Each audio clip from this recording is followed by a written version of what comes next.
Okay, we're back again. The Birth of Tragedy by Friedrich Nietzsche, Part 3. We're on page 38.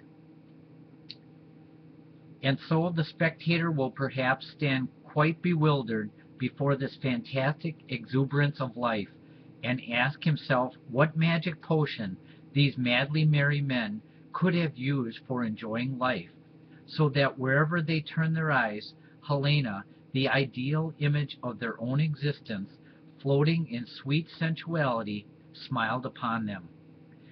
But to this spectator, already turning backwards, we must call out, "Depart not hence, but hear rather what Greek folk wisdom says of this same life, which with such inexplicable cheerfulness spreads out before thee."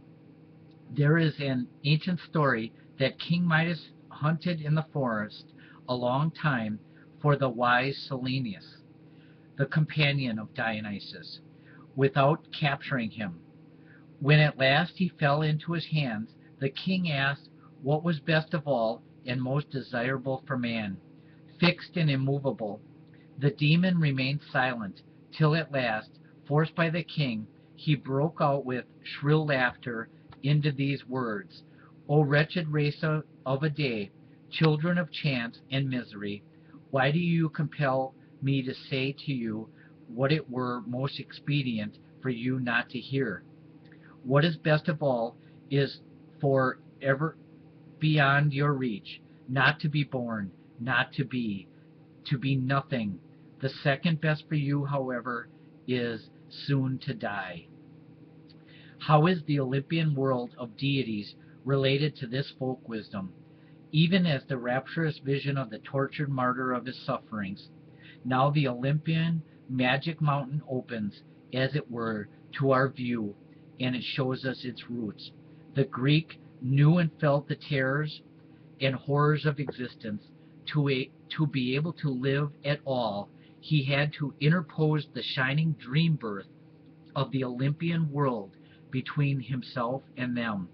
The excessive distrust of the titanic powers of nature, the Moria throning inexorably over all knowledge, the vulture of the great philanthropist Prometheus, the terrible fate of the wise Oedipus, the family curse of the Atreidae, which drove Aristides to matricide. In short, that entire philosophy of the Sylvan god, with its mythical exemplars, which wrought the ruin of melancholy Etruscans, was again and again surmounted anew by the Greeks through the artistic middle world of the Olympians, or at least veiled and withdrawn from sight.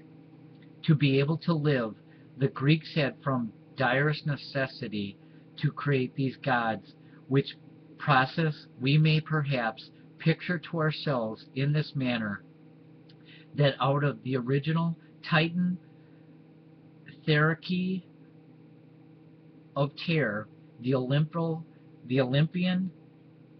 theocracy of joy was evolved, by slow transition through the Apollonian impulse to beauty, even as roses break forth from thorny bushes. How else could this so sensitive people, so vehement in its desires, so singularly qualified for suffering, have endured in existence, if it had not been exhibited to them in their gods, surrounded with a higher glory? The same impulse which calls art into being as the complement and consummation of existence, seducing to a continuation of life, caused also the Olympian world to rise, in which the Hellenic will held up before its transfiguring mirror.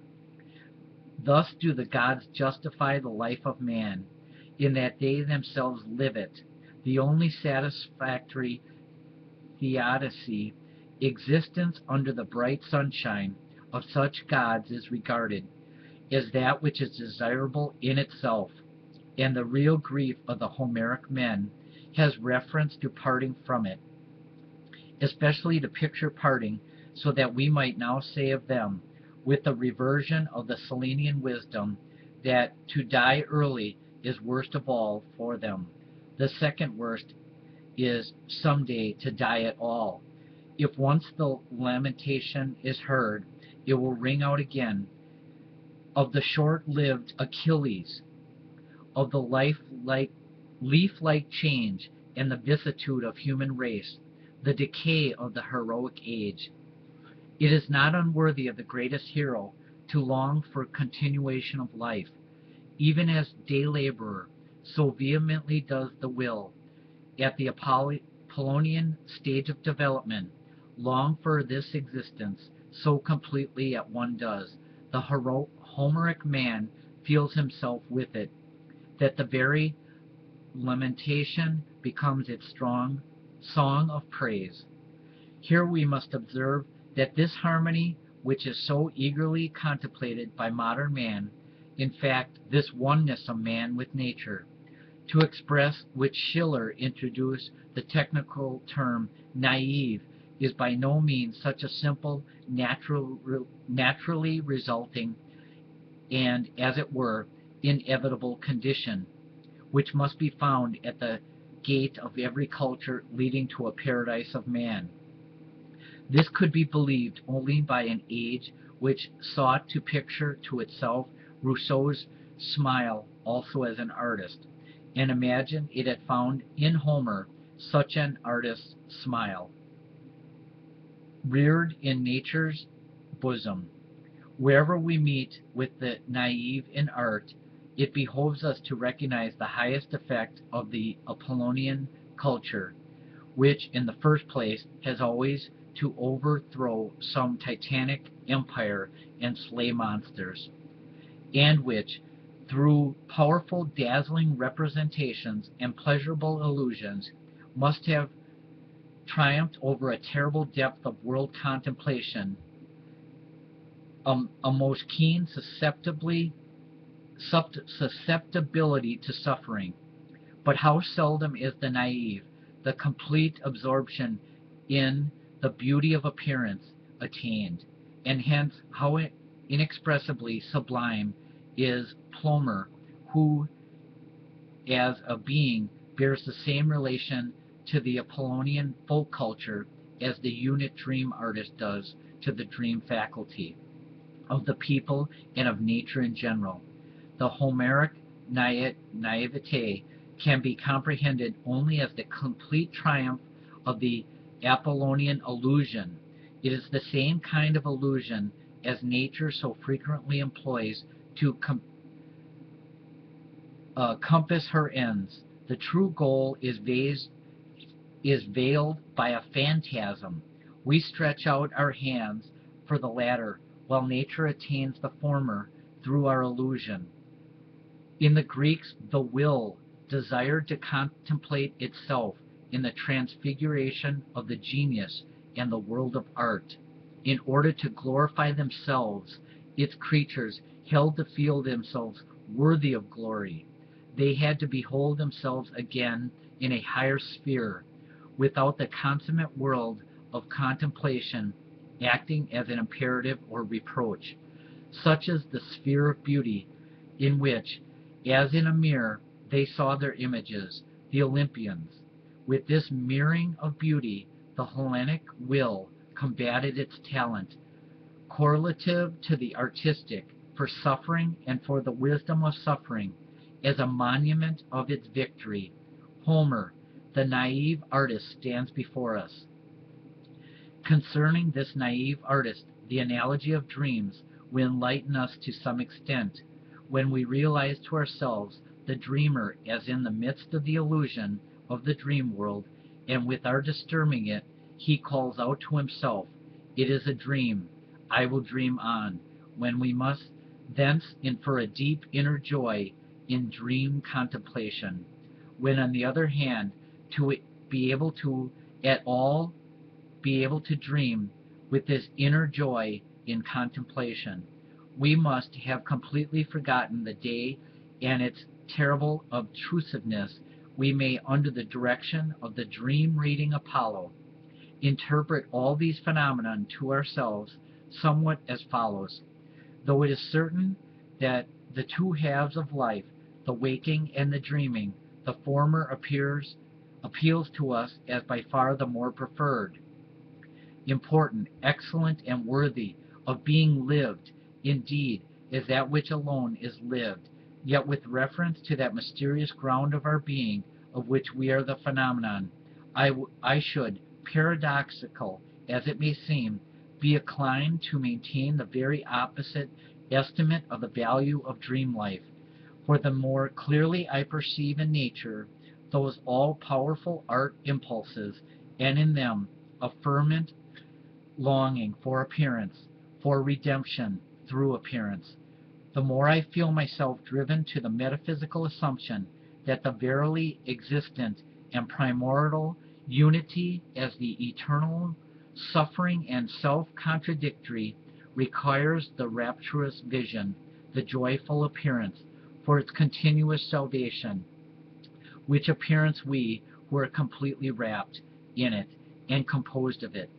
We must regard the verily non-existent as perpetual, unfolding in time, space, and causality, in other words, as empiric reality. If we therefore waive the consideration of our own reality for the present, if we conceive our empiric existence, that the world generally as the representation of the primordial unity generated every moment, we shall then have to regard the dream as an appearance of appearance, hence as a still higher gratification of the primordial desire for appearance. It is this same reason that the innermost heart of nature experiences that indescribable joy in the naive artist and the naive work of art, which is likewise only an appearance of appearance. In a symbolic painting, Raphael himself, one of those immortal naive ones, has represented to us the penetrating of appearance to appearance, the primordial process of the naive artist, and at the same time the Apollonian culture. In its transfiguration, the lower half, with the possessed boy, the despairing bearers, the helpless, terrified disciples, show us the reflection of eternal primordial pain, the sole basis of the world. The appearance here is the counter-appearance of eternal contradiction, the father of things. Out of this appearance then arises, like an ambrosial vapor, a vision-like new world of appearances, of which these wrapped in the first appearance see nothing, a radiant, floating, in purest bliss and painless contemplation, beaming from wide-open eyes. Here there is presented to our view, in the highest symbolism of art, that Apollonian world of beauty and its substratum, the terrible wisdom of Silenus, and we comprehend by intuition their necessary interdependence.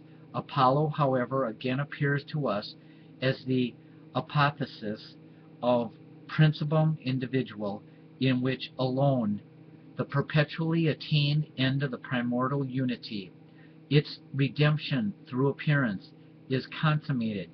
He shows us with sublime attitudes how the entire world of torment is necessary, that thereby the individual may be impelled to realize the redeeming vision, and then sunk in contemplation thereof, quietly sit in this fluctuating baroque in the midst of the sea.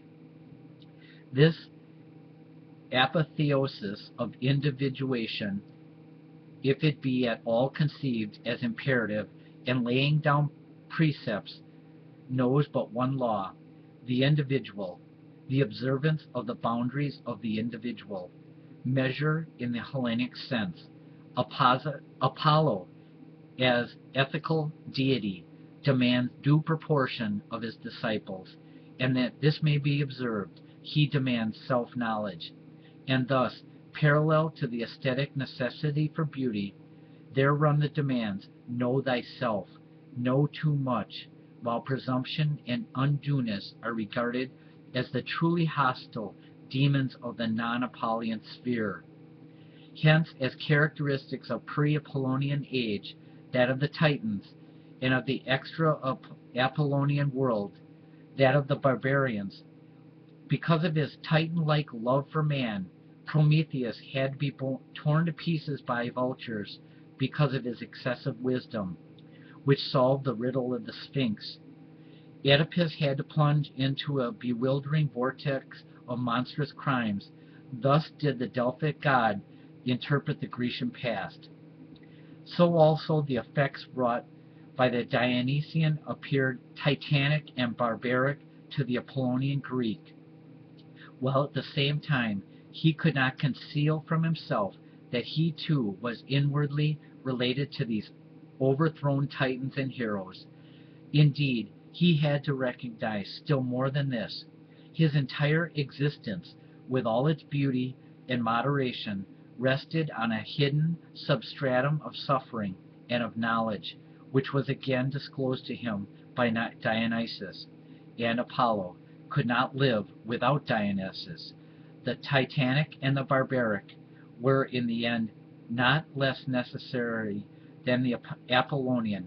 And now let us imagine to ourselves how the ecstatic tone of the Dionysian festival sounded in ever more luring and bewitching strains into this artificially confined world built on appearance and moderation. How in these strains all the undueness of nature, in joy, sorrow, and knowledge, even to the transpiercing shriek, became audible.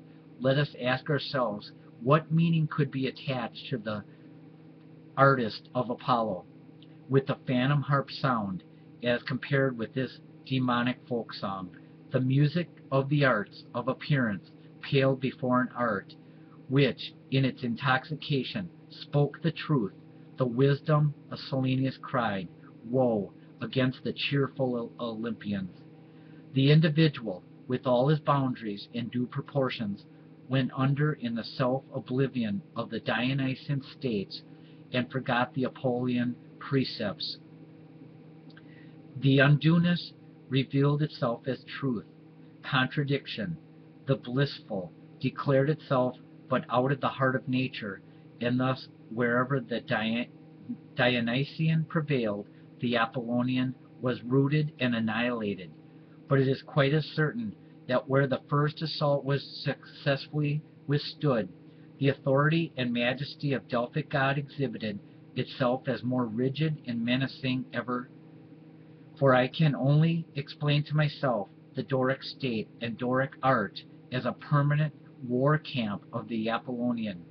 Only by incessant opposition to the titanic barbaric nature of Dionysian was it possible for an art so defiantly encompassed with bulwarks, a training so warlike and rigorous, a constitution so cruel and relentless, to last for any length of time. Up to this point, we have enlarged upon the observation made at the very beginning of this essay, how the Dionysian and the Apollonian, in ever new births, succeeding and mutually augmenting one another, controlled the Hellenic genius, how from out the age of bronze, with its Titan struggles and rigorous folk philosophy, the Homeric world develops under the fostering sway of the Apollonian impulse to beauty. How this naive splendor is again overwhelmed by the inbursting flood of the Dionysian, and how against this new power the Apollonian rises to the austere majesty of Doric art and the Doric view of things. If then, in this way, in the strife of these two hostile principles, the older Hellenic history falls into four great periods of art, we are now driven to inquire after the ulterior purpose of these unfoldings and processes.